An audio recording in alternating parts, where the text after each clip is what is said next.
If you are over 60, there is a very good chance you read almost every breaking putt wrong, and it is quietly wrecking your scorecard with 3 putts you cannot explain. You stand behind the putt, you read the break, you feel confident. You make a smooth stroke right on your line, and the ball slides low, misses on the bottom edge, and trickles 3 feet past the low side of the hole. Then you have a nasty comeback putt that breaks the other way.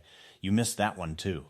And just like that, you have a 3-putt on a hole where you did nothing obviously wrong. And what do you tell yourself? That you are a bad putter, that your touch is gone, that your eyes are getting old. None of that is the real problem. The real problem is that you are reading breaks the exact same way you did 20 years ago, back when you rolled the ball firmly at the hole, but you do not roll it firmly anymore. You die it in there now, softer and slower.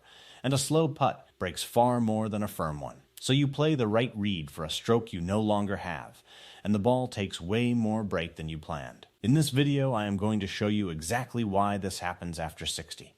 The 3 warning signs that you are misreading breaks without knowing it, and a simple method that matches your read to your speed and kills the 3-putt for good. Stick around, because the 3rd sign is the one that catches almost everybody. Here is the whole thing in one sentence. Break is not a fixed number on a green, it is a function of speed, and the slower the ball is rolling, the longer gravity has to pull it sideways, so a putt that dies at the hole breaks 2, 3, sometimes 4 times more than the same putt hit firmly. That is it. The break is not the property of the green. It is the property of the green and your speed together. And your speed changed. You just never changed your read. Let me explain what is actually happening, because once you see it, every 3-putt from the last 5 years suddenly makes sense. Think about how you learned to read greens.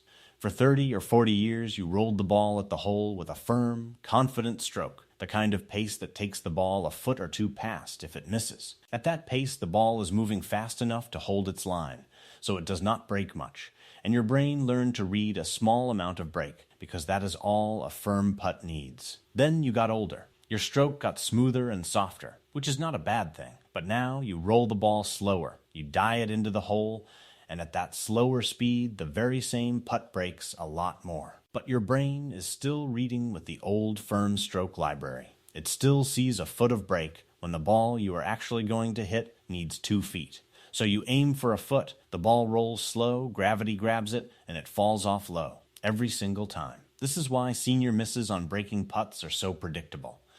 They almost always miss on the low side, the amateur side, below the hole. It is not a coincidence, and it is not bad reading of the slope.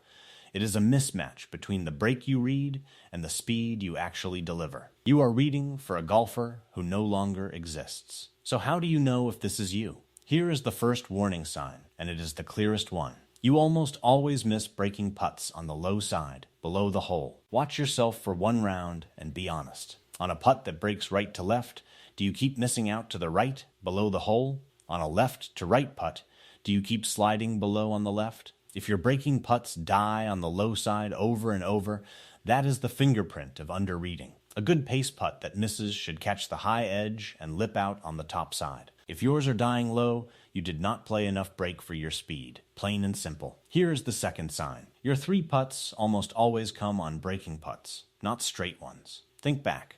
When you 3-putt, is it usually from a long straight putt where you just misjudged distance, or is it from a putt with side slope? Where your first putt slid below the hole and left you an awkward comeback that broke the other way? For most seniors, it is the second one, every time. That pattern, first putt low, comeback breaks back, miss again, is the signature of a break reading problem, not a speed problem and not a nerves problem. If your 3 putts cluster on sloped greens and vanish on flat ones, your read is the leak. And here is the 3rd sign, the one that catches almost everybody. When a playing partner reads more break than you do, you think they are wrong, and then they are right. Pay attention next time. Someone in your group looks at a putt and says that is a 2-cup break, and you are standing there thinking, no way, that is barely a cup. You play your read, you miss low, and their putt on the same line curls right into the middle. If you have ever watched someone else pour in a putt on a line you were sure was too high, that was not luck. They read it for dying speed. You read it for a stroke you had in 1995. That gut feeling that other people are overreading greens is the smoking gun that you are the one underreading them. Quick favor before I show you the fix.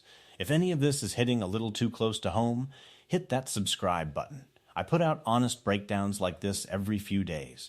The stuff that actually costs seniors strokes that nobody else explains. That is the deal. Now let me show you the method that fixes it. Here is the fix, and it is beautifully simple. You are going to read the break in the right order for the first time in your life. Almost every senior reads the break first and thinks about speed second, or never. You are going to flip it. Step 1. Decide your speed before you read the line. Are you going to die this putt at the hole or ram it firm? For most seniors, especially on anything downhill or fast, the answer is die it, and a dying putt breaks a lot. So commit to that first. Step 2, take your normal read, the break you would have played 20 years ago, and then play more. As a rule of thumb for a dying senior pace, play about double the break your eyes first give you. If your gut says 1 cup, play 2. If it says 2 cups, play 3. It will feel like way too much. Do it anyway, because your gut is calibrated to a firm stroke you no longer use. Step 3, and this is the key.